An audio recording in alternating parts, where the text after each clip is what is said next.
అదే తెలుగు ఇండస్ట్రీలో నేను ఒక టిష్యూ పేపర్ని. హాయ్ హలో నమస్తే, నేను మీ యాంకర్ షో. వెల్కమ్ టు ఐడర్ మీడియా. ఈరోజు మన ముందున్న guest Chalaki Chanti. Already promo చూశారు. చలాకీ చంటి గారిని ఈరోజు నిన్ను తీసుకొని రావడానికి చాలా కారణాలు ఉన్నాయి. చాలా గ్యాప్ కూడా ఉంది ఆయనకి, ఇండస్ట్రీకి, ఆయనకి. ఆ కారణాలకి మనకి తెలియని విషయాలు తెలుసుకునే ప్రయత్నం అయితే చేద్దాం. చంటనతో చాలా మాట్లాడాలి యాక్చువల్లీ. ఎప్పటి నుంచో అనుకుంటున్నాం కానీ ఇప్పుడు కుదిరింది. ఆయన బిగ్ బాస్లో నుంచి బయటకు వచ్చాకే నేను ప్లాన్ చేశా. బట్ దాని తర్వాత కొంచెం కొన్ని కారణాల వల్ల అది అలా పోస్ట్ పోన్ అవుతూ రావడం జరిగింది. ఈరోజు వచ్చింది, మాకు అవకాశం ఇచ్చాడు అన్నకి చాలా థ్యాంక్స్ అన్న. ఫస్ట్ దగ్గుండే నొప్పంటే ఎట్టరా. థ్యాంక్ యూ అన్న నా ఇంటర్వ్యూకి వచ్చినందుకు. Thank you so much. ఆరోగ్యం ఎలా ఉంది? సూపర్ అన్న. ఫస్ట్ నాకు బాధ వేసింది అన్న, మొన్న షోలో కూడా నేను అది చెప్పడం జరిగింది. చాలా వీక్ అయిపోయావు. ఆబ్వియస్లీ ఒకసారి ప్రపంచంలో ఎవడైనా సరే ఒకసారి హాస్పిటల్కి వెళ్ళిన తర్వాత వాడి పాత రోజులు ఉంటాయంటే అది నమ్మశక్యమైంది కాదు. ఆబ్వియస్లీ వీక్ అవుతాం కాబట్టి. కాకపోతే ఏంటంటే టైం పడుతుంది, పుంజుకోవడానికి కాస్త టైం పడుతుంది. బై గాడ్స్ గ్రేస్ తొందరగానే పుంజుకుంటున్నా. ఎలా బయటపడ్డారు అన్న హార్ట్ స్ట్రోక్ నుంచి? అది తట్టుకొని అప్పుడు మొత్తం అంత పెద్ద ఇదైపోయి ఇండస్ట్రీ వాళ్ళు ఏమైనా హెల్ప్ అలాంటివి ఏమైనా ఉన్నాయా? ఇండస్ట్రీ వాళ్ళ హెల్పా? ఎవరు చేయలేదు బాయ్. ఎట్లుంటుందంటే ఎవరైనా పలకరింపు వరకు బాగుంటుంది, పలకరింపు దాటి ఇంకోటి ఉంటుంది ప్రాసెస్. అది కొంచెం చాలా దగ్గర మనుషులే చేస్తారు. ఆ పలకరింపు దాటి ఇంకో ప్రాసెస్ ఏంటంటే నేనున్నాను అనే ధైర్యం ఇవ్వడం అనేది అదొక కైండ్ ఆఫ్ ఇది. అది కాక ఇంకో పద్ధతి ఉంటుంది చూసావా, అక్కడికి ఎవరు రారు.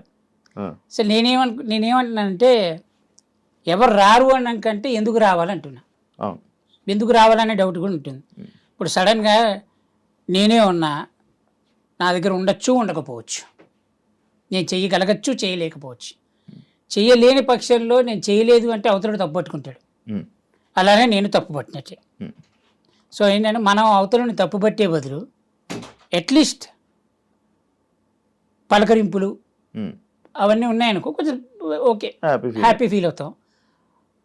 బేసిక్గా పెద్దగా ఎవరు పలకరించలేదు. కొంతమంది ప్రముఖులు మాత్రం ఫోన్ చేశారు, పెద్దవాళ్ళే ఫోన్ చేసి జాగ్రత్త, బాగానే ఉన్నావు కదా, ఏదైనా ఉంటే నాకు ఫోన్ చేయి అని వాళ్ళు చెప్పడం వాళ్ళ బాధ్యత. చెప్పారు, చెప్తామంతే. నిజంగా ఆన్ స్పాట్కి వచ్చేటప్పటికి ప్రపంచంలో ఎప్పుడేం చేయడరా. నీ దగ్గర డబ్బులు ఉంటేనే నువ్వు బతుకుతావు, ఇది కలియుగం పాలసీ. నీ దగ్గర డబ్బులు లేకపోతే చచ్చిపో. State policy. పెద్ద స్టేట్మెంటే, చాలా పెద్ద స్టేట్మెంట్ ఇస్తున్నా. సంపాదించే ఊపుకున్నంతసేపు సంపాదించుకో, నీకుగా నీకేదైనా హడులు వస్తుందేమో చెప్పలేనని దాచిపెట్టుకో. అంతేగాని మన దగ్గర డబ్బులు లేనప్పుడు ఎవడో వచ్చి మనకు హెల్ప్ చేస్తాడనేది పచ్చి అబద్ధం. బాగున్నంత వరకే బాగున్నావా అని అడగడం, బాగాలేనప్పుడు బాగున్నావా అని అడిగేవాడు ఉండడు. ఇండస్ట్రీలో మన జనాలకి బయట నుంచి జనాలను చూస్తే వాళ్ళకి ఏమనిపిస్తుంది, ఈడిగేంట్రా ఇండస్ట్రీలో సినిమాల్లో పనిచేస్తున్నాడు బాగానే వస్తాయిలే అనుకుంటాడు. కానీ వాడికి తెలియదు మనకి ఎంత వస్తున్నాయి అనేది. ఎంత చెట్టుకి అంత గాలి. ఇప్పుడు మనం చెప్తామా ఏంటి, రోజుకి 5,000 తీసుకుంటున్నామని చెప్పం. 15,000 వచ్చినప్పుడు చెప్పామా, 30,000 వచ్చినప్పుడు చెప్పామా. సో ఎవడు మనకి అవతల నుంచి చూసేవాడు ఏమనుకుంటాడంటే వీడికి ఎన్ని లక్షలు వస్తున్నాయి అనుకుంటాడు. కానీ ఆబ్వియస్లీ మనం ఆ మెయింటైన్ చేయకపోతే మనం రేపొద్దున ఇంకోటి పిలవడు. ఆడు పిలవాలంటే మనం మెయింటైన్ చేయాలి. ఈ మెయింటైన్ కోసం మనం ఎన్ని కడుపు కొట్టిన రాత్రులు ఉంటాయి, తిని తినక. ఎందుకంటే ఇప్పుడు ఖర్చు అయిపోతే మళ్ళీ రేపొద్దునెట్ట. ఇప్పుడు ఏంటంటే జీన్స్ బాగాలేకపోతే చిరిగిపోయిన జీన్స్కి వెళ్తే టోన్ జీన్స్ అంటారు చూసావా, అది స్టైలిష్. కానీ ఆ టోన్ జీన్స్కి ఈ టోన్ జీన్స్ ఎందుకు వేసాడు అనేది తెలియదు. స్టైలిష్ కోసం మనం చింపుకుంటున్నాం, కానీ ఆ చింపుకునే దాని వెనక పెద్ద స్టోరీ ఉంటుంది, అది ప్రపంచంలో ఎవరు చెప్పడు. అలానే ప్రతి ఆర్టిస్ట్ లైఫ్ ఏంటంటే గాజు వెనక బొమ్మ. వాడు ఎంత అందంగా తయారైతే కింద నుంచి వెళ్ళేవాడు చూసి భలే ఉన్నాడు అంటారు. కానీ ఆ గాజు ముందు ఆ జనాలు చూడడానికి ఈ బొమ్మ దగ్గరికి రావడానికి వెనక ఎన్ని బొమ్మలు వేసుకున్నాడు అనేది వీడికి మాత్రమే తెలుసు. అన్న నీకు చాలా మంది ఫ్రెండ్స్ కదా, పెద్ద బ్యాగ్ పెద్ద ఎక్కువ, చాలా ఎక్కువ మంది, నీకు ఎక్కువ సర్కిల్ ఎక్కువ. ఆ సర్కిల్లో ఎవరు చూడలేదా పోనీ? ఏమని లైక్ ఇలా అన్నకు మనం తోడుండాలి, అన్నకి ఏదో ఒకటి చెయ్యాలి అని. అదేంటున్నారా? మనం ఎక్స్పెక్ట్ చేయకూడదు ఫస్ట్ థింగ్. ఆ టైంకి వచ్చినోడు మనకి హెల్ప్ చేసినోడు చాలా గుడ్ పర్సన్. మనతో పాటు ఉండేవాడు బెస్ట్ ఫ్రెండ్. బెస్ట్ ఫ్రెండ్ అయినా, హెల్ప్ చేసేవాడైనా, ఏదైనా financially no one will help. డబ్బుతోటి ఎవడు నీకు హెల్ప్ చెయ్యడు. ఇది పక్కా రూల్ ఇది. ఎందుకంటే వాడి దగ్గర ఉండొచ్చు, ఉండకపోవచ్చు, మనం కంప్లైంట్ చేయడానికి లేదు వాడిని. మన దగ్గర డబ్బులు ఉంటేనే. నేనేమంటానంటే ఆ డబ్బు ఉంటే బతుకు, డబ్బు లేకపోతే చచ్చిపో. అంటే ఇవన్నీ బయట జనాలు మాట్లాడే మాటలుంటాయి, కొన్ని పతివ్రత మాటలంటారు. మనం ప్రేమిస్తే చాలు, ప్రేమ వెనక్కి వస్తుంది, రెస్పెక్ట్ ఇస్తే అవతలుడు మనకు రెస్పెక్ట్ ఇస్తాడు. ఇవన్నీ మన లాంగ్వేజ్లో అద్భుతమైన కబుర్లు అంటాను. అయ్యే మాటలు. ప్రతి వాడు నీ చుట్టూ తిరిగే వాడు ఎవడైనా సరే, నువ్వు బాగుంటేనే నీ చుట్టూ ఉంటారు, నువ్వు బాగాలేకపోతే ఎవరు ఉండరు. నీ ఇంట్లో పెంచుకునే కుక్కతో సహా రోజు దానికి చికెన్ మటన్ పెడితే నువ్వు డోర్ దిగగానే పరిగెత్తుకొచ్చి మీదెక్కుతుంది. ఒక 2 నెలలు పెట్టకు, డోర్ తీస్తే మూల కూర్చొని ఉంటుంది రా, అది వచ్చాడు బొక్కేయడని తిరుగుతుంది. అయిపోయింది, సింపుల్. అరే నీ కళ్ళ ముందు పెరిగింది అది కుక్క, నువ్వే పెంచావు దాన్ని, అదే పట్టించుకోదు. ఇంకా మిగతా వాళ్ళు మనం ఎక్స్పెక్ట్ చేయడం తప్పు, మనదే తప్పు అంట. మనదే తప్పు. మనిషిని ఎక్కువగా ప్రేమించడం మనదే తప్పు. అతిగా వాడి మీద ఆశ పెంచుకోవడం అదే తప్పు. అది ఎవరైనా సరే ప్రపంచంలో ఈ బెస్ట్ ఫ్రెండు వీళ్ళు లేకపోతే నా జీవితం లేదు, ఇవన్నీ కష్టం రా, అంతే. జరగవు అవి, కలికాలంలో అసలు జరగవు. ఇంతకు ముందున్న 3 కాలాలు బ్రహ్మాండంగా జరిగేయేమో. 4 పాదాల మీద న్యాయం నడిచింది, 2 పాదాలకు వచ్చింది, 3 పాదాల మీద గుర్రం పరిగెత్తింది, అన్నీ బాగుంటాయి. ఈ కలియుగంలో అది జరగదు. కలియుగం is only depends upon money. If you have money you live, if you don't have money please go head. అది హెల్లా బెల్లా వెల్లా అనేది. అన్న నువ్వు హాస్పిటల్లో ఉన్నప్పుడు కొన్ని యూట్యూబ్ ఛానళ్ళు కానీ, కొన్ని ఛానల్స్ కానీ నీ మీద చాలా చెత్తగా, చాలా తప్పుడు రాతలు, కొన్ని అతి మించి రాతలు రాయడం జరిగింది. బయటకు వచ్చాక మీరు చూసి దాని మీద ఎప్పుడైనా రియాక్ట్ అవ్వాలి కానీ, దాని గురించి మాట్లాడాలి కానీ నీకు ఏమైనా అనిపించిందా? అనిపించలేదా? ఎందుకన్నా? థ్యాంక్స్ చెప్పాలనిపించింది నాకు ఒక్కటి, కానీ చెప్పలేకపోయాను ఎవరికి. అందరు యూట్యూబ్ ఛానల్కి థ్యాంక్స్. ఎందుకన్నా థ్యాంక్స్? కనీసం రాశారు కదా. ఓకే. నేను కొన్ని ఛానల్స్ నేను బయటకు వచ్చిందో చూసా. చంటీకి హార్ట్ అటాక్, చంటీకి బైపాస్ సర్జరీ డైరెక్ట్గా వాడే వచ్చి చేసాడు, ఇట్లా తీసి వైర్లు వేసి వాడే చేసాడు. మనకి ఇక చంటీ లేడా, ఇవన్నీ రాశారు బాగానే. ఎవరో బాగా తెలిసిన నీలాంటి ప్రముఖులు, కొంతమంది పరిచయం ఉన్నవాళ్ళు కొంచెం డీటెయిల్డ్ మ్యాటర్ రాశారు. ఆబ్వియస్లీ వాడు ఎందుకు రాశాడు అంటే వాడి క్లిక్స్కి వాడికి కావాలి, లేదా వాడి ఛానల్ ఎందుకు చూస్తారు? రేటింగ్ కోసమే. ఆ క్లిక్ కొట్టడానికి కదా వాడు పెట్టుకుంది. నేను అలా అయినా వాడికి ఉపయోగపడ్డాడు కదా, నేను అలా అయినా వాడికి ఉపయోగపడ్డాక. Thank you for recognising me. నేను ఒక హాస్పిటల్లో పడ్డాను అనే విషయం జనాలకు చెప్పారు కదా, thank you so much. Chalaki చంటన్ లైఫ్ అయిపోయింది అని కొన్ని ప్రచారాలు చేశారు కొంతమంది. ఎస్, వాళ్ళకి ఇచ్చే మీరు స్టేట్మెంట్? చలాకీ చంటి లైఫ్ అయిపోయింది అనడం కంటే బాగా తెలిసినోడు ఏమంటాడంటే గ్యాప్ ఇచ్చావు ఏంటి అంటాడు. మన వాళ్ళు కాదు, ఎందుకంటే ఇండస్ట్రీ గురించి బాగా తెలుసు. కానీ గ్యాప్ ఇచ్చానా, గ్యాప్ ఇచ్చారా అనేది తెలియదు. రైట్, భగవంతుడు సాక్షిగా చెప్తున్నా, నేను తినే తిండి సాక్షిగా, నా ఒంటి మీద ఉండే వస్త్రం మీద ఒట్టేసి చెప్తున్నా. నా ఒంటి మీద ఉండే వస్త్రం అనే పదం ఎందుకు మాట్లాడానంటే చూసే ఆడియన్స్లో కొంతమందికి మాత్రమే అర్థమవుతుంది వస్త్రం అనే పదం ఎందుకు వాడాను. ఓకే, వస్త్రం మీద ఒట్టేసి చెప్తున్నా, నాకు ఈగో ఉందని, నేను షూటింగ్కి వస్తే కొన్ని అడుగుతానని, నా గురించి బ్యాడ్ ప్రొపగాండా చేశారు. నాకు సంబంధం లేని విషయాల్లో నన్ను ఇరికిచ్చి, నా కెరియర్లో జరగాల్సిన కొన్ని సంఘటనల్ని ఆపేసి ఉమ్, అలా చేసిన ప్రతివాడు ఉమ్, నా వస్త్రం మీద ఒట్టేసి చెప్తున్నా, ఉమ్, ఇంతవరకు ప్రపంచంలో నేను ఎప్పుడు ఎవరికీ చెప్పలేదు, సర్వనాశనం అయిపోతారు ఆ కొడుకులు. ఉమ్, ఆడెవడైనా సరే నేల నాకేస్తారు. ఉమ్, ఇది నా శాపం, ఉమ్, ఇది కడుపు మంటతో చెప్తున్న శాపం ఇది. ఓకే. నాకు ఇగో ఉంది, నేను కొన్ని అడుగుతాను, ఇవన్నీ ప్రొపగండా చేసి నాకు జరగాల్సినవన్నీ కొన్ని జరగాల్సిన సమయాల్లో ఆగిపోవడానికి, అది ప్రత్యక్షంగా కానీ పరోక్షంగా కానీ అలా ఆపడానికి కారణమైన ప్రతి ఒక్కడు ఉమ్, సర్వనాశనం అయిపోవాలని నేను భగవంతుని రోజుకి 100 సార్లు కోరుకుంటా. ఒట్టేసి శాపం పెడుతున్నా, ఆ భగవంతుడు నేను తినే తిండి మీద ఒట్టు, నేను నమ్మే దేవుళ్ళ మీద ఒట్టు, వాళ్ళు నా వెనకుంటే వాళ్ళు మాత్రం నాశనం అవుతారు. ఇప్పుడు ఇంకోటి చెప్తా, ఎదుటివాడు చెడు కోరుకోకు అని చెప్పారు చూడ, అది తప్పు. ఉమ్. ఎందుకు కోరుకోవద్దు? మనం నాశనం అయిపోయి వాళ్ళు కోరుకుంటున్నప్పుడు మనం ఎందుకు కోరుకోవద్దు అంటారా? That's it. ఉమ్, నువ్వేమీ భగవంతుడివి కాదు, ఉమ్, ఉమ్, సామాన్య మానవుడివి. ఉమ్, నువ్వు కడుపుకి అన్నమే తింటున్నావు, వాడు కడుపుకి అన్నమే తింటున్నాడు. ఉమ్, వాడు నా చెడుని కోరుకున్నప్పుడు నేను వాడి చెడుని ఎందుకు కోరుకోకూడదు?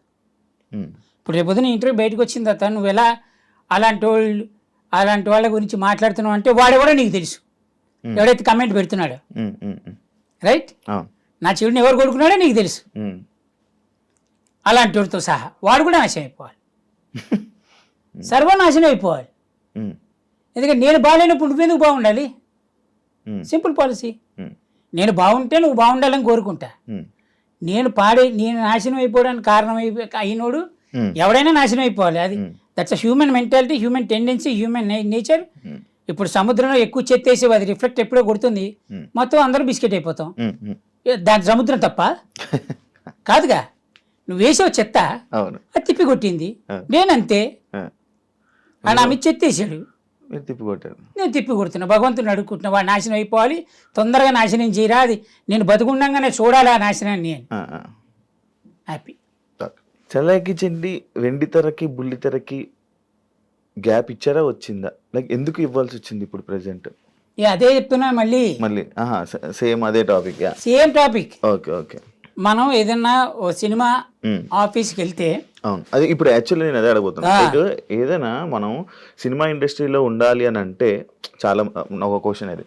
సినిమా ఇండస్ట్రీలో ఉండాలంటే, లేకపోతే కొంచెం సక్సెస్ అవ్వాలంటే సినిమా ఆఫీసులకి వెళ్ళి నాకు సినిమా అవకాశం ఇవ్వండి అని అడగడం కానీ, లేకపోతే వాళ్ళతో మంచిగా ఉండడం కానీ జరిగితేనే వాళ్ళు ఇండస్ట్రీ కొంచెం సక్సెస్ అవుతుంది అంటారు. కానీ చలాకీ చండీకి ఏదో ఈగో అడ్డు పెట్టి కానీ, లేకపోతే అడగడు, ఏం చేయడు అనేది ఒక టాక్ ఉంది. అక్కడ ఏంటది? ఈగో అడ్డు టాక్. రైట్? అంటే నీకెవడో చెప్పాడు. అవును. ఇప్పుడు నీకుగా నువ్వు నాతో తిరిగితే నీకు తెలుస్తుంది. అవును. ఇప్పుడు ఎవడో చెప్పిన మాటలు నువ్వు నమ్మి నువ్వు నన్ను అడగకుండా, లేదా నువ్వు నా గురించి తెలుసుకోకుండా నువ్వు ఎలా తీసుకున్నావు డెసిషన్? సింపుల్ ఫ్యాక్ట్, సింపుల్ చెప్తా. ఇప్పుడు నేను ఒక సినిమా ఆఫీస్కి వెళ్ళా, అక్కడ డైరెక్టర్ పరిచయం, డైరెక్టర్ని అడిగా, ఆయన 4 రోజులు డేట్లు ఇచ్చారు మనకి. కో డైరెక్టర్ని పిలిచారు, డేట్లు ఇవ్వండి అన్నాడు. కో డైరెక్టర్ అన్నాడు, నెంబర్ రాసుకున్నాను భయ్యా, మీకు తొందరగా ఫోన్ వస్తుంది. ఇప్పుడు ఈ సినిమా పలానా సినిమా ఆఫీస్ నుంచి నాకు డేట్లు వస్తుందనే ఆశతోటి మనం బతుకుతుంటాం. రైట్? అది రాదు. అది ఎందుకు రాదు అంటే దాని వెనక 100 కారణాలు ఉండొచ్చు. ఎలా అంటే, ఆ కో డైరెక్టర్కి నేను పడకపోవచ్చు, లేదా ఇప్పుడు నేనేమంటానంటే నాకు ఈగో అనే టైప్ ఆలోచిస్తే, ఆబ్వియస్లీ ఒక ఆర్టిస్ట్ అనేవాడు తలుపు తీయంగానే ఇట్లా వంగొని రాలేడు కదా. ఇప్పుడు ఆ వంగొని రాకపోవడం కో డైరెక్టర్ నచ్చకపోవచ్చు. నేను కో డైరెక్టర్ అనట్లే, జనరల్గా చుట్టుపక్కల మనిషి, దానిలో ఎవడో ఒకడికి నచ్చకపోవచ్చు. దరిద్రానికి మన టైం స్లాట్ వాడి చేతిలోనే ఉండొచ్చు. వాడికి నచ్చపోక మనని పిలవక మన ప్లేస్లో వేరే వాడిని పెట్టి ఉండొచ్చు. లేదా వాడిని వేరే వాడిని ఎందుకు పెడతాడు, వాడు నచ్చి ఉండొచ్చు. వాడికి మధ్య 100 ట్రాన్సాక్షన్ జరిగి ఉండొచ్చు. Transaction in the sense lot of things. So ఇప్పుడు ఎవరిని తప్పు పట్టడానికి లేదు ఇక్కడ. మన బాధ్యతని మనం వెళ్ళి అడిగాం, అలానే ఒకే ఆఫీసుకి 100 రోజులు తిరగంగా, అవును 100 రోజులు తిరగంగా, 100 రోజులు తిరిగేటప్పటికి 100 రోజులు ఏ ఆఫీస్కి వెళ్తాం, డైరెక్టర్ మనకి మహా క్లోజ్ అవును అన్నప్పుడు వెళ్తాం. ఆ డైరెక్టర్ ఇస్తాడు మనకి ఛాన్స్, ఎందుకంటే మనతో తిరిగాడు, మన గురించి తెలుసు. మనం ఏంటో తెలుసు. కనీసం ఒక డైరెక్టర్ మన మీద గుడ్ ఇంప్రెషన్ ఉందనుకో, అతను కూడా ఇస్తాడు మనకి ఛాన్స్. కో డైరెక్టర్ వచ్చి చెప్పినా ఏదైనా చంటి వద్దండి సతాయిస్తాడండి అదంట ఇదంట అని చెప్పినా కూడా నాకు తెలిసిలేవా డేట్లీ అంటాడు. ఎందుకు, అతని గురించి కొద్దిగా గొప్ప, నా గురించి కొద్దిగా గొప్ప అతనికి తెలుసు. ఇప్పుడు కొత్త డైరెక్టర్లు వాళ్ళకి ఏం తెలుసు, తెలియదు. ఇప్పుడు నేను కనబడింది, ఇప్పుడు నాకంటే ఏజ్ తక్కువ ఉన్నాడు, లేకపోతే నా తర్వాత ఇండస్ట్రీకి అసిస్టెంట్గా జాయిన్ అయ్యి ఇప్పుడు డైరెక్టర్ అయిపోయి హైలీ టాలెంటెడ్ డైరెక్టర్స్ అయిన తర్వాత అన్న చంటే నా బాగున్నావా అని పలకరించేవాళ్ళు కొంతమంది ఉంటారు. నేనేమనుకుంటా అంటే రెండు సినిమాలు హిట్ కొట్టారు కదా, అన్న చంటన్న అన్నప్పుడు మనం ఏం ఫీల్ అవుతాం, భయ్యా ఎలా ఉన్నారంటాం. ఇప్పుడు భయ్యా ఎలా ఉన్నారని మనం పిలిచిన తర్వాత భయ్యా అవసరం లేదన్నా, నన్ను ఏదో పేరుతో నాకున్న పేరుతో పిలువ అంటాడు. అలా కాదు భయ్యా నేను లేదు వద్దన్నానా అంటాడు. ఇప్పుడు మనం పేరుతోటి పిలవడం మొదలెట్టాం.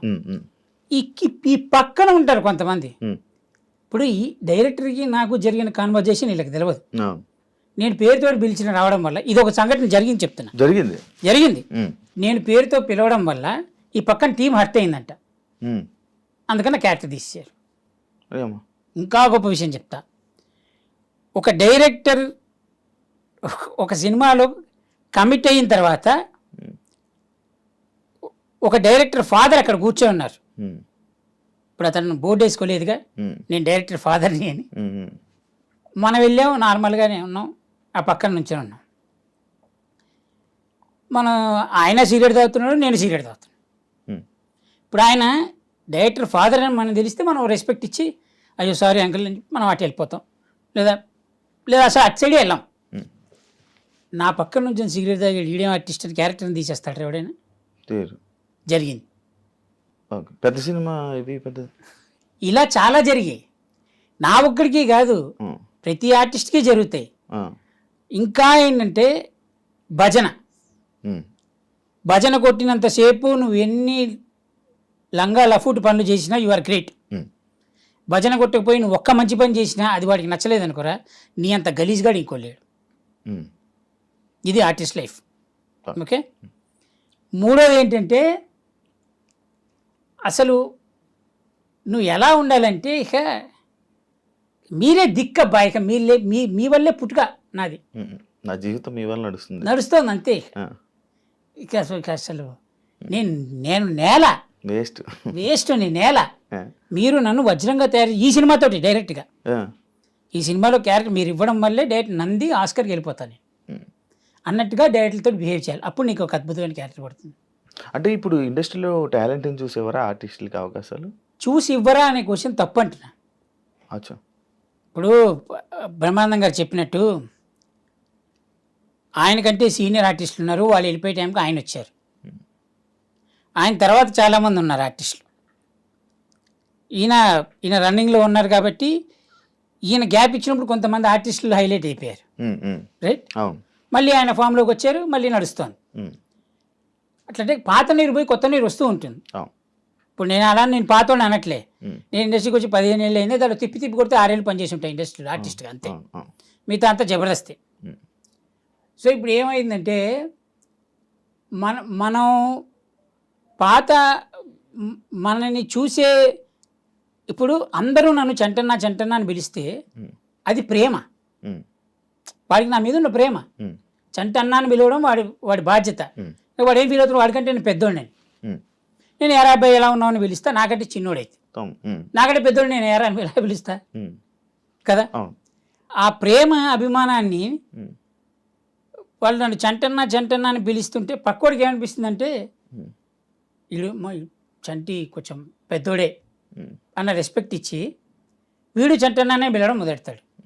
అలా ఇప్పుడు అతను చంటన్నా అని పిలిచి ఇతను చంటన్నా అని పిలిచి ఇతను చంటన్నా అని పిలిస్తే అందరూ నన్ను చంటన్నాను ఎలా పిలుస్తున్నారో అలానే ఒకడి వెళ్ళి ఒక ఆఫీస్లో చంటి టైంకి రాడంట కదా, చంటికి ఈగో ఉందంట కదా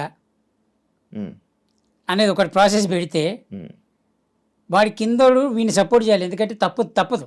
అవును వీడు చెప్పిన మాట సై అనాలి.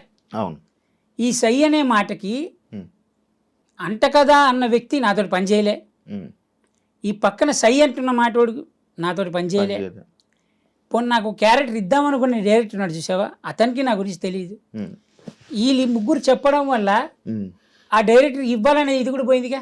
అవును అలా ఎన్ని సినిమాలు పోయి ఉంటాయి నాకు.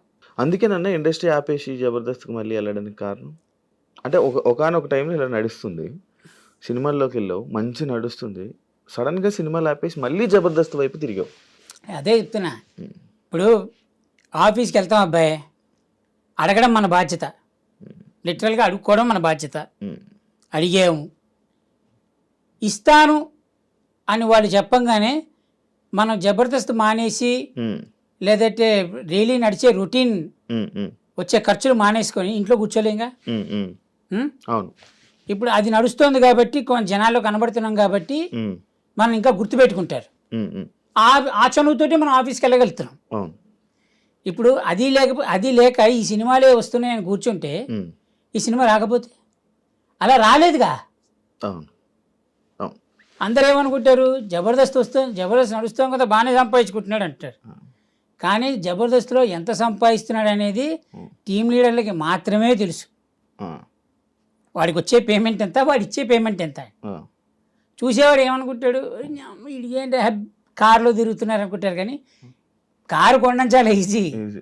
ఈఎంఐలు కట్టద్దు. ఆ, ఇల్లు కొనడం చాలా ఈజీ. ఉమ్, అంతేగాని ఇప్పుడు ఆ జబర్దస్త్ వస్తుంది కదా అని చెప్పి లైఫ్ని ఉమ్, రోడ్డు అలానే బండి మీద వెళ్తూ బతకలేంగా. ఉమ్, కొంచెం ఏజ్ పెరిగి మన ఇమేజ్ కూడా పెరుగుతూ ఉంటుంది. ఉమ్, దాంతో పాటు మనం మెయింటైన్ చేయాలి. అవును మెయింటెనెన్స్ కోసమే ఆర్టిస్ట్ సగం జీవితం శంకరాగిపోయేది.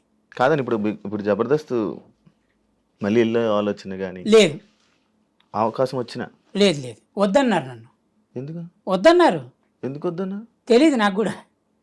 నాకున్న దరిద్రమైన అలవాటు ఏంటంటే ఎవడైనా నన్ను వద్దు అని అంటే ఎందుకు అని నేను అడగను. ఆ, అది ఇక ఎవరెట్లయినా రాసుకొని దాన్ని. ఒకడు ఈగో అంటాడు, ఒకడు పొగరంటాడు, ఉమ్, ఒకడు నానా విధాలు మాట్లాడతారు. నేనేమంటానంటే సెల్ఫ్ ఉమ్, అది ఉంటుంది కదా లోపల, రెస్పెక్ట్, అదంటా నేను. ఉమ్, ప్రపంచంలో ఎవరికి లేదు ఈగో. అసలు ఉమ్, ఈగో లేని జీవరాశి ఈ భూమి మీద ఎవడూ పుట్టలేదు ఇంతవరకు. ఉమ్, ఈగో లేని జీవరాశి అవును. భూమి మీద ఏ పుట్టకా లేదు. ఏదో ఒక చిన్న దాంట్లో కనిపిస్తుంది ఉంటుంది. మరి వాళ్ళు ఎలా అంటారు నాకు ఈగో ఉందని నాకు అర్థం కాదు. ఇప్పుడు నీ దగ్గర ఉమ్, తప్పు లేనప్పుడు కదా నువ్వు ఎదుటి తప్పు అని చెప్పాలి. ఉమ్, నీ కథ అంతా నీ ఈగో మీద అంటే నీ ఈగో అనే టాపిక్ మీద నడుస్తుంది ఇప్పటికీ. నేను ఇందాక చెప్తుంది అదే. ఉమ్, నేను ఒంటి మీద వేసుకున్న వస్త్రం మీద ఒట్టేసి చెబుతున్నా, ఉమ్, నాకు ఈగో ఉందని ప్రచారం చేసి ఈ ప్రచారం వల్ల నేను నష్టపోయిన ఎంతైతే నష్టపోయానో ఈ నష్టానికి కారణమైన ప్రతి ఒక్కడు నేను నమ్మే భగవంతుడి వల్ల సర్వనాశనం అయిపోవాలి. అది నేను భగవంతుడిని కోరుకునేది. నేను బతికుండంగానే అది చూసి చచ్చిపోవాలి. ఆ, బా. ఇంకో జన్మెత్తి వాడి ఈ పాపం క్యారీ ఉమ్, వద్దు. ఉమ్. నా సెంటర్నిక్ కళ్ళ ముందే వాడి నాశనం అయిపోవాలి. ఇండస్ట్రీలో సెంటర్నిక్ శత్రువులు ఉన్నారా? శత్రువులు ఉన్నారా అంటే పబ్లిసిటీ చేసినోడు తెలియాలి. ఆడికి నేను ఫ్రెండా శత్రువునా? పబ్లిసిటీ చేసినాడే శత్రువు. That's it. ఓకే. ఇప్పుడు ఇప్పుడు నీకు పెద్ద సెలబ్రిటీ ఇంటర్వ్యూ ఇస్తానాడు అబ్బాయి, నువ్వు ఎంత ప్రిపేర్ అవుతారా? ఫుల్ రాసి నువ్వు రేపొద్దున సెలబ్రిటీ ఇంటర్వ్యూ చేస్తానంటే ఈరోజు రాత్రికి మొత్తం బ్రీఫ్ చేసుకుంటావు. అవును నువ్వు క్వశ్చన్ రాసుకొని దాన్ని మళ్ళీ రెక్టిఫై చేసుకొని, అవును ఒకవేళ పొరపాటున మనం ఏమన్నా పదాలు ఏమైనా తేడాలు ఉన్నాయా అవును. అని కూడా అనుకొని ఉమ్, టక్కున రేపొద్దున ఆ సెలబ్రిటీ రాలేదు, ఉమ్, నువ్వేమనుకుంటావు, బాగా మిస్ అయిపోయాడు అనుకుంటావు. అవును. కానీ నీకు ఒక ఇన్ఫర్మేషన్ వచ్చింది, ఉమ్, ఆ సెలబ్రిటీకి నీతో ఇంటర్వ్యూ చేయించుకోవద్దు అని ఒకటి చెప్పాడని. నీకు ఎవడి మీద కోపం? చెప్పినోడి మీద. అలా ఎలా ఉంటుంది చెప్పినోడి మీద? ఫస్ట్ ఆడు ఎందుకు చెప్పాలి అని ఉంటుంది కదా. ఆ. ఇప్పుడు సెలబ్రిటీ మీద కాదు కదా కోపం నీకు. లేదు. అంటే నీకు రావాలి ఈ రోజు జరగాల్సిన నీ ఫుడ్, ఆ, ఈ సెలబ్రిటీ వల్ల నీకు ఇంటర్వ్యూ అయితే ఇది హై రేంజ్కి వెళ్తుంది. ఉమ్, అంత పెద్ద సెలబ్రిటీ నువ్వు ఇంటర్వ్యూ చేసావని నీ గురించి జనాల్లో చూస్తారు, ఉమ్, రేటింగ్ పెరుగుతుంది, నీకు కాస్త డబ్బు ముడుతుంది, ఉమ్, రైట్? ఉమ్. ఇప్పుడు చెప్పినోడు ప్రత్యక్షంగా చెప్పాడా? నీ ముందు చెప్పాడా? లేదు. పరోక్షంగా అయితే చేశాడుగా. అవును. అంటే నీకు జరగాల్సిన నీ ఫ్యూచర్ టెన్స్లో జరగాల్సిన ఒక అద్భుతమైన కార్యక్రమాలకి అడ్డంకు. పెద్ద అడ్డం వేసాడుగా ఇక్కడ. అవును. మరి వాడు బాగుండాలని నువ్వు ఎందుకు కోరుకుంటావు? లేదు. సింపుల్. నీ సహాయం తీసుకున్న వాళ్ళు, నిన్ను వాడుకున్న వాళ్ళు, నీ వల్ల ఎదిగిన వాళ్ళు ఇప్పుడు లైక్ నిన్ను గుర్తుంచుకున్నారా లేకపోతే నిన్ను మర్చిపోయారా? అది వాళ్ళకే తెలియాలి. ఉన్నారంట కొంతమంది అలా. ఏం మర్చిపోయారా? అంటే లైక్ నీ సాయం తీసుకున్న వాళ్ళు ఇండస్ట్రీలో నువ్వు హెల్ప్ చేసిన వాళ్ళు కానీ నువ్వు చేసిన వాళ్ళు కానీ చాలామంది ఉన్నారని విన్నా. ఉన్నారు అనడం కంటే నేను చేశాను అనడం కంటే వాళ్ళ తెలివితేటలు ఉపయోగించారనడం చాలా మంచి పద్ధతి. ఓకే. ఎందుకంటే గొర్రె కషాయం అని నమ్ముతుంది, తెలివిగలోడు తెలివి లేనివాడినే నరుకుతాడు. అవతలోడు నన్ను మోసం చేసి ఎదిగాడు అంటే వాడి తప్పు కాదు, నేను మోసపోయినా నా తప్పు, నాకు సిగ్గుండాలిగా. అవును, అదే మీరు మనుషుల్ని బాగా నమ్ముతారంట, నమ్మేసి మోసపోతూ ఉంటారంట. కైనా కూడా మీరు మారట్లేదు ఎందుకని? అది తెలియదురా. అది నేనే చెప్తాను చూడు. ఇప్పుడు మనకి చిన్నప్పటి నుంచి కొన్ని పద్ధతులు నేర్పిస్తారు ఇంట్లో, that maybe carry forward because of your caste, because of your environment, నీ స్కూల్, నీ టీచర్స్, నీకుండే పద్ధతి, నువ్వు పెరిగిన వాతావరణం. అప్పుడు ఏమనిపిస్తుంది అంటే ఆ ఇమేజెస్ అన్నీ నీ క్యారీ ఫార్వర్డ్ అయితే నీ శరీరం మీద, నీ బ్రెయిన్ మీద. ఎదుటివాడికి హెల్ప్ చేయి, ఎదుటివాడితో మంచిగా ఉండు, ఎదుటివాడిని నమ్ము, నమ్మకమే నీకు శ్రీరామ రక్ష, ఇవన్నీ స్టోరీలు చెప్పి చెప్పి చెప్పి కొన్ని పుస్తకాలు చిన్నప్పుడు చదవడం వల్ల ఆ దరిద్రాలు కూడా జరిగినాయి. కాబట్టి దానిలో మనం ఏం నేర్చుకున్నాం? ఇవి చాలా మంచిగా ఉండాలి అనడంతో నేను అందరిని నమ్ముతా. ఎవడో ఒకడు స్టార్టింగ్లో బాగానే ఉంటాడు కొన్ని రోజులు, వాడి వాడి వాడి పని అయిపోయిన తర్వాత కొడతాడు దెబ్బ. ఇప్పుడు వాడు ఎప్పుడు కొడతాడు అని మనం ఈరోజు ఎలా ఎక్స్పెక్ట్ చేస్తాం? పలానా వాడు మనకి పలానా వాడు మనల్ని దెబ్బ కొడతాడు, మనం వాడితో ఫ్రెండ్షిప్ చేయం కదా. మనకి చేయాల్సింది ఫ్రెండ్షిప్పే. నాకు బాలసుబ్రహ్మణ్యం గారు చెప్పిన ఒక అద్భుతమైన ఒక స్టేట్మెంట్ ఉంది. ఎవడైనా ఫ్రెండ్షిప్ చేయి, వాడు గలీజ్గాడని అన్నాడు. ఫ్రెండ్షిప్ చేసిన తర్వాత వాడు గలీజ్గాడని తెలిసింది. వీలైతే మార్చడానికి ప్రయత్నించు, రైట్? వాడు మారట్లేదంటే వదిలే, ఫ్రెండ్షిప్ మానకన్నాడు. అర్థమైందా? సో ఫ్రెండ్షిప్ ఎందుకు మానద్దన్నారు? దాని వెనక 100 రీజన్లు ఉన్నాయి. 100 రీజన్స్. చాలా అంటే చాలా. అది చిన్న స్టేట్మెంట్ కాదు అది యాక్చువల్గా. సో నేను అందరితో ఫ్రెండ్షిప్ చేస్తా. 10 నిమిషాలు ఎవడైనా నాతో మాట్లాడంటే వాడంత బెస్ట్ ఫ్రెండ్ ఇంకో లేడంట. అదొక దరిద్రమైన అలవాటు. నాకు ఏం చేస్తానంటే వాడికి ఏదైనా కష్టం వస్తే జేబులోంచి తీసి లేలేరే, ఆ లేలేరే అన్నది ఉంది చూసావా, అది కొట్టింది. కొట్టి కొట్టి కొట్టి కొట్టి కొడుతూనే ఉంది. అదేంటంటే అది పుట్టుకతో వచ్చింది కానీ చస్తే కానీ పోదని, అది ఇక మారదు. అది నా జీవితం అంతే.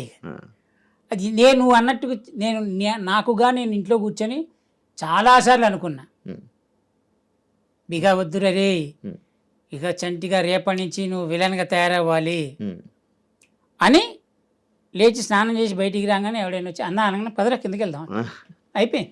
అది అప్పటికే అంతే. ఆ సోఫాలో కూర్చొని నువ్వు ఎవడో నిన్ను దెబ్బ కొడుతున్నాడు రా, నువ్వెందుకు సైలెంట్గా ఉండాలి, చూసుకుందాం పదా, అంతే. 10 నిమిషాలే ఉంటుంది రే, తర్వాత ఏముండదు. ఫ్యామిలీ ఎలా ఉందన్న? ఇద్దరు పిల్లలు మంచిగా ఉన్నారా? నేను బాగున్నా అంటే ఫ్యామిలీ బాగుంటుంది. బాబు ఏం చదువుతున్నారు అన్న ఇద్దరు? ఒకళ్ళేమో ఫస్ట్ క్లాసు, ఒకళ్ళు యూకేజీ. చిన్నపిల్ల అల్లరి ఆపిందా? నీకు తెలుసు కదరా, ఇంటికి వెళ్ళి నేను ఇంట్లో నుంచి బయటకు వచ్చి ఇంటికి వెళ్ళేదే వాళ్ళ కోసం. వాళ్ళు లేకపోతే ఇంటికి ఎందుకు వెళ్తా? కాదన్నా, ఇప్పుడు బిగ్ బాస్ వల్ల నీకు ఏమైనా ఉపయోగపడిందా? లేదు, రూపాయి లేదు. రూపాయి కెరియర్ కానీ ఇక్కడ కాపే టాపిక్. ఎందుకన్నా అక్కడ కాపే అన్నగా ఒకటే ఆన్సర్. నాకు తెలిసి క్వశ్చన్ అడుగుతా, చెప్తున్నా కదా, కట్ పాస్. దాని గురించి మాట్లాడాలని అనుకోవట్లేదు అస్సలు. అంటే దాన్ని అంటే లైక్ అదొక పీడకలు అనుకుంటున్నావు. నువ్వు ఎంత అడిగినా అంతే కట్ అంటున్నా కదా. వద్దు, ఈ బుల్లితెర మీదే కనిపిస్తూ శ్రీన్ గాని, ఆదిరెడ్డి గారు గాని వీళ్ళందరూ పెద్ద పెద్ద ఛాన్సులు కొడుతున్నారు. కానీ చెంటన్న లైక్ వాళ్ళకి ఎలా వచ్చాయి మరి చంటానికి ఎందుకు రాలేదు? No answer. అంటే పెద్ద పెద్ద ఛాన్సులు కొడుతున్నారు కదా, లైక్ వాళ్ళు పెద్దవాళ్ళతో మంచిగా లేకపోవడమా లేకపోతే ఏమైనా? ఎవరు నేను మంచిగా లేకపోవడం అంటావా? అదే అయ్యి ఉండొచ్చు అంటున్నా కదా. నాకు ఈగో. అమ్మ మళ్ళీ ఈగో దగ్గరికి వచ్చావు. మరి అదే కదరా, ఫస్ట్ స్టార్ట్ అయింది పబ్లిసిటీ అక్కడి నుంచి. ఇప్పుడు 2013లో జబర్దస్త్ స్టార్ట్ అయింది అయ్యా. 2013లో జబర్దస్త్ స్టార్ట్ అయ్యి 14లో ఎప్పుడో స్టార్ట్ అయింది ఈ ఈగో అనే టాపిక్. అవును అవును అప్పటి నుంచి ఉంది. 14 నుంచి 24 10 ఏళ్ళు ఇంకా పోలేదు నా ఈగో అనే టాపిక్. చెట్లో కూడా యాటిట్యూడ్గా ఉంటావు, నేనే ఇది అన్నట్టు ఉంటావు, ఎవరి మాట వినవు, ఇవన్నీ నడుస్తాయి. ఇప్పుడు అద్భుతమైన ప్రశ్న అడిగేవాడు చెప్తాయి. ఇప్పుడు నువ్వు ఒక తప్పు చేస్తున్నావు, అబ్బాయి ఇది తప్పు అని చెప్పలేదనుకో మళ్ళీ నాకు సిగ్గులేనట్టు. ఓకే, నేను నీకు చెప్పాను అనుకో, నువ్వు వెళ్ళి ఆడేంటి నాకు చెప్తాడేంటి ఆడి సంగతి స్టేజ్ మీద చూసుకుంటా. ఎవరికి ఇగో? స్టేజ్ మీద చూసుకుందాం అన్నాడు. మరి నాకుందంటారేంటి ఇగో? అంటే నువ్వు ఎలా జరుగుతుందంటేరా, టీం లీడర్గా నేనుంటే నా కింద పనిచేసే వాళ్ళు స్టేజ్ మీద ఎలా పర్ఫార్మెన్స్ చేయాలి అన్నది నాకు తెలుస్తుంది. ఇంతవరకు నా స్క్రిప్ట్లో ఏ రోజు కానీ ప్రాక్టీసులు పెట్టలేదు ఎవరికి. ఈ డైలాగ్ ప్రాక్టీస్ చేయి, అది ప్రాక్టీస్ చేయి, ఇది ప్రాక్టీస్ చేయని వేరే టీం లీడర్స్ లాగా. నువ్వు ఏదైనా స్టేజ్ మీద చెప్పే దాన్ని నేను చూసుకుంటా, కౌంటర్ ఇస్తాను నేను, నీకు సపోర్ట్ నేను ఉన్నాను, నువ్వు ఎందుకు టెన్షన్ పడుతున్నావు అనేదే చేశా. 4 చప్పట్లు వాళ్ళకి ఎక్కువ పడ్డాయి, నేనేం ఫీల్ అవ్వలే. కానీ ఆ 4 చప్పట్లు ఎక్కువ పడిన తర్వాత వాడేం ఫీల్ అయ్యాడు తెలుసా? చంటి కంటే నేను ఎక్కువ అని ఫీల్ అయ్యాడు. ఎక్కువ అని ఫీల్ అయ్యి వాడు సమయం కోసం చూసి చంటిని ఎక్కడ పొడవాలో అక్కడ పొడిచారు. అది నా తప్ప? ఎవరిది తప్పు? తప్పు చేసినాడు ఎవడే నేను తప్పు చేశాను అని చెప్తాడా? ఎటు తిరిగి నష్టపోయింది నేనే. అందరూ బాగున్నారు, అందరూ హ్యాపీగా ఉన్నారు. నేను అదే అంటున్నా, ఈరోజు జ్ఞానోదయంతో చెప్తున్న మాట శాపం అనే మాట ఎందుకు రాగానే ఫస్ట్ చెప్పింది ఏంటి అంటే ఇదే. ఓకే, డబ్బులు ఉన్నాయా అన్న ఇప్పుడు నీకు గడవడానికి? అంటే లైక్ ఇప్పుడు అవకాశాలు లేవు? ఉన్నాయా? మొత్తం సొంత ఇల్లు, మంచి ఇల్లు, కారు కొనుక్కున్న సంపాదించుకున్నది ఉన్నాయి అంతే? ఉన్నాయి. హ్యాపీ లైఫ్ ఏంటన్నది ఇలా చెప్పడానికి అర్థం? అరే హ్యాపీ లైఫే బా, హ్యాపీ లైఫ్ బాగానే ఉంది.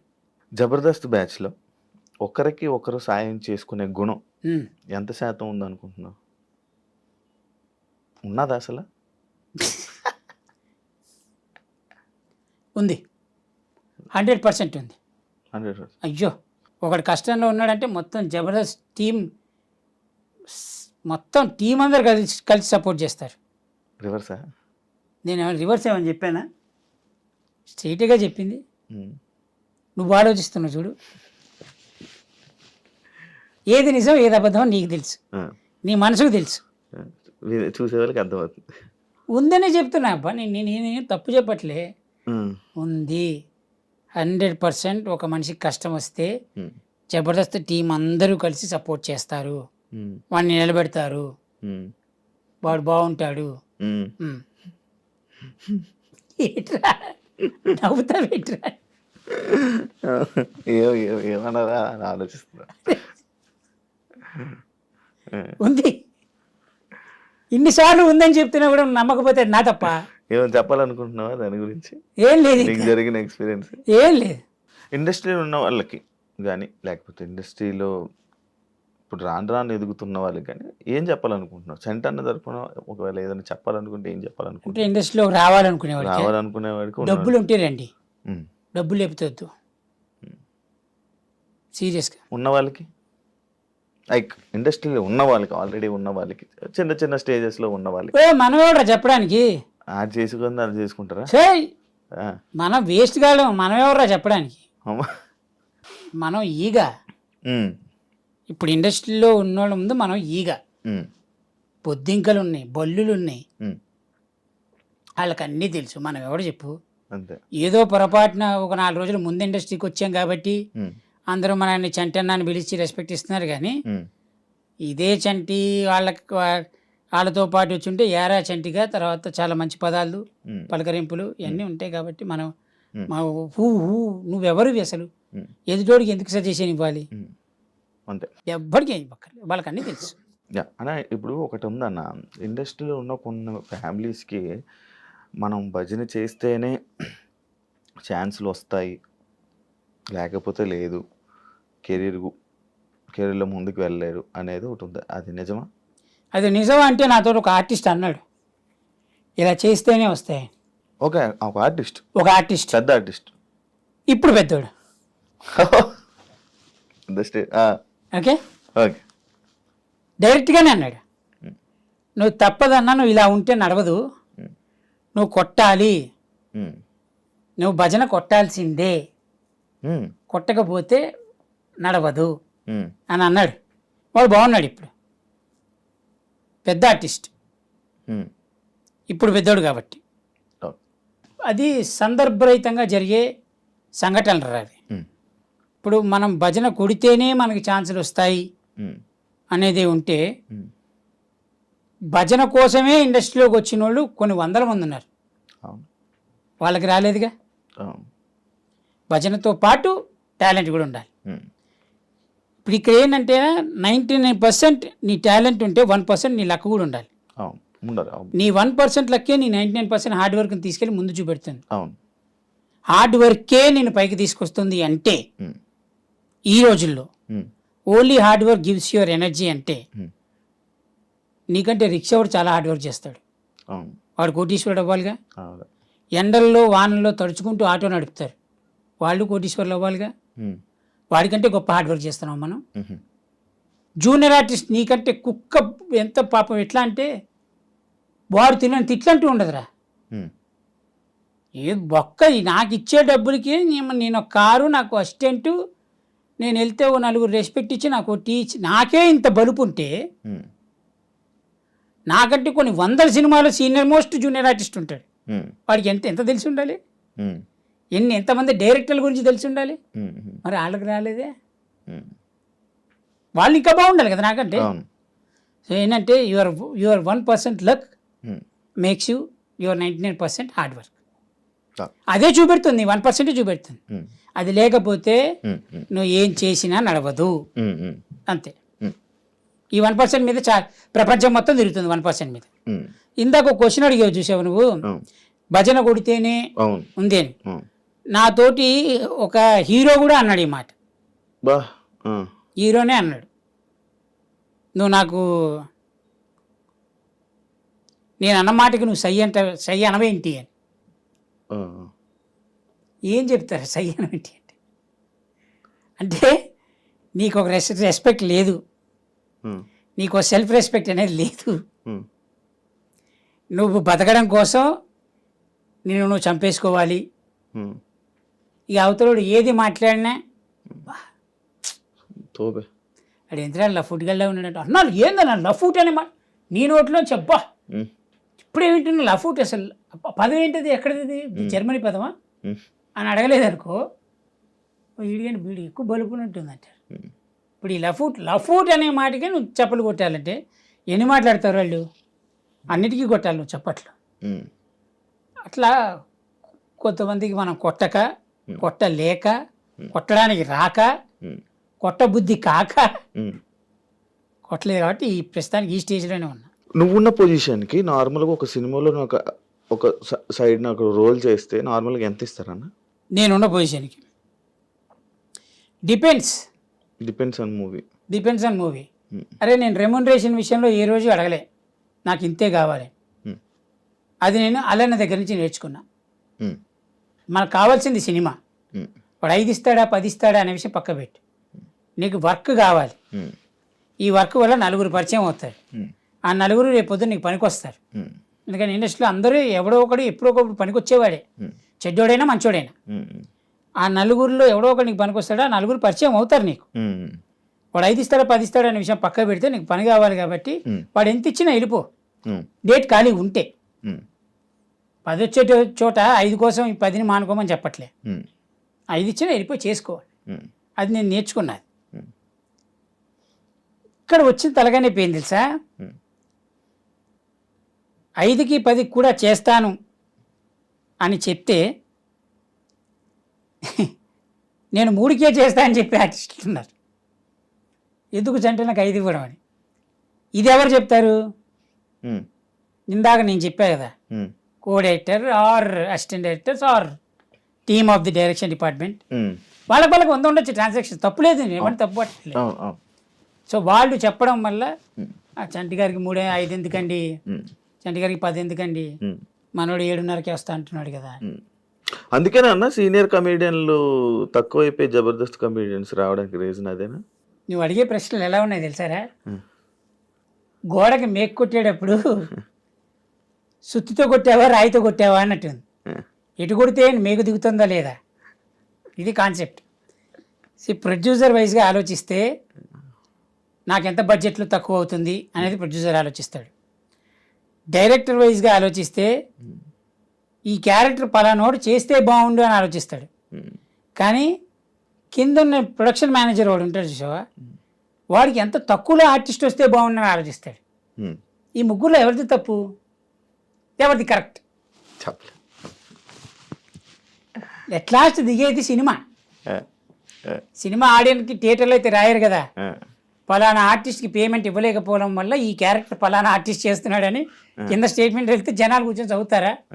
అయ్యయ్యో సునీల్ గారు ఇంత తీసుకుంటున్నారని గెటప్ సీన్ పెట్టారంట, గెటప్ సీన్ ఇంత తీసుకుంటున్నారని ఆదిని పెట్టారంట, ఈ 2 రోజులే ఆది అంట అని ఈ క్యారెక్టర్ కోసం స్టేట్మెంట్ రాయలేరుగా. అలా మళ్ళీ నేను సీనుని సునీల్ అని ఆది గారిని సీన్ అన్నని వీళ్ళని ఏమన్నా అన్నారు అనుకుంటున్నారు. నా ఉద్దేశాలు అది కాదు, ఫర్ ఎగ్జాంపుల్ చెప్తున్నా అంతే. నేను ఒకవేళ మీకు కరెక్ట్ ఏంటో సారీ, ఎందుకన్నా ఎక్స్ప్లెనేషన్ ఇవ్వలే వద్దురా. సీను ఫ్యాన్స్ ఉండొచ్చు, సునీల్ ఫ్యాన్స్ ఉండొచ్చు, సునీల్ అన్న ఫ్యాన్స్ చాలామంది ఉంటారు కాబట్టి వాళ్ళు హర్ట్ అవ్వచ్చు. ఆది గారి ఫ్యాన్స్ ఉండొచ్చు, మళ్ళీ కమెడియన్ ఆది గారి ఫ్యాన్స్, వాడు ఎక్కడో కాపు కాసి నన్ను కొట్టడానికి రెడీగా ఉండొచ్చు, చెప్పలేం. ఎవ్వడు అరే నాన్న వద్దుపా ప్రశాంతంగా ఉన్నా నన్ను ఉండనండి. ఫర్ ఎగ్జాంపుల్ కోసం మాట్లాడిన మాటలు కూడా తప్పు పెట్టేవాళ్ళు చాలామంది ఉన్నారు. సో మనకు ఆ పంచాయతీ వద్దు కాబట్టి, సో స్క్రీన్ మీద పలానా ఆర్టిస్ట్తో జరుగుతోంది కదా అని చెప్పి స్టేట్మెంట్ ఇవ్వరు కాబట్టి, సో ఈ ఆర్టిస్టులు ఎవరి ప్లేస్లోకి ఎవరు వస్తున్నారు అనేది ఎవరు చెప్పలేరు. ఇప్పుడు ప్రొడ్యూసర్ని తప్పట్టడానికి లేదు, డైరెక్టర్ని తప్పట్టడానికి లేదు. డైరెక్టర్కి పాపం ఏ పేమెంట్కి ఏ ఆర్టిస్ట్ వస్తాడో డైరెక్టర్కి తెలియదు కాబట్టి వాళ్ళు ఇచ్చిన క్యారెక్టర్లనే చేపించుకోవాలి. కోఆర్డినేటర్ వచ్చి సార్ ఈ పలానా క్యారెక్టర్ మనోడు చేస్తాడు సార్ చింపేస్తాడంటే నచ్చేది తీసుకోవాలి, ఆప్షన్ లేదు. ఎందుకంటే కింద టీం వర్క్ కదా. పెద్ద పెద్ద డైరెక్టర్లు అయితే డిసైడ్ చేయొచ్చు. ఇప్పుడు ఈ అప్కమింగ్ డైరెక్టర్లు అయితే 2-3 సినిమాలు హిట్ ఇచ్చిన డైరెక్టర్లు తప్పదు, కింద కోడుకు అసిస్టెంట్ నీకు తెలియని ఏమున్నాయి ఇండస్ట్రీ పంచాయతీలు అంతే. అన్నా నా షో నా ఇష్టం హోస్ట్, దాని తర్వాత మళ్ళీ ఇంకేమైనా హోస్ట్ చేసావా? లేదు. ఎందుకు అది అయిపోయిందా? తెలీదు, ఇంతవరకు నేను క్వశ్చన్ చేయలేదు ఆ విషయంలో. నేను అది చెప్తా చూడు, దానిలో నీకు ఏమైనా అన్యాయం జరిగింది? భీమిలి కబడ్డీ జట్టు తర్వాత అవును ప్రేమ కావాలి, వీడి తేడా, SMS, ఈ 4 సినిమాలే నాకు గుర్తున్నాయిరా. ఓకే, భీమిలి కబడ్డీ జట్టు 4 సినిమాలు గుర్తున్నాయి. దాని తర్వాత చేసిన కొన్ని సినిమాల పేర్లు గుర్తులేవు నాకు, పెద్దగా పేరు వచ్చిన సినిమాలు కూడా కావు. నా ఫస్ట్ సినిమా జల్లు, అది గుర్తుంటుంది ఎప్పటికీ. అయితే దాని తర్వాత నేను జనాల్లోకి ఎలా వెళ్ళాను అంటే because of Mallemala. I respect Mallemala any time. ఎందుకంటే చంటి అనేవాడు జనాల్లోకి తీసుకెళ్ళింది మల్లెమాల, చంటి అనేవాడిని యాంకర్ చేసింది మల్లెమాల. చంటి అనేవాడు బైక్ మించి కారుకు వచ్చి కారు నుంచి ఒక ఇల్లు కొనుక్కొని ఇంటి నుంచి పెళ్లి చేసుకొని హ్యాపీగా బతుకుతున్నాడు బికాస్ ఆఫ్ మల్లెమాల. చంటికి కోపం వచ్చి జబర్దస్త్ మానేసి మళ్ళీ జబర్దస్త్లోకి ఎంట్రీ ఇచ్చినా నో అని చెప్పు రా, ఎన్నిసార్లు రా అని నమ్మింది మల్లెమాల. మరి ఇప్పుడు లేదేంటనా చెప్తా. ఇవన్నిటికీ Mallemala, I thanks you Mallemala. కానీ కొంతమంది కొన్ని కారణాల వల్ల, కొన్ని అద్భుతమైన విషయాల వల్ల మరి వాళ్ళకి ఏం చెప్పారో నాకు తెలియదు. ఉమ్, ఓకే, వాళ్ళు అది చెప్పడం వల్ల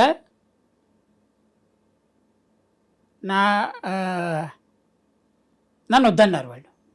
ఉమ్, సో నా షో నా ఇష్టం ఆపేసినప్పుడు కూడా నేను వెళ్ళి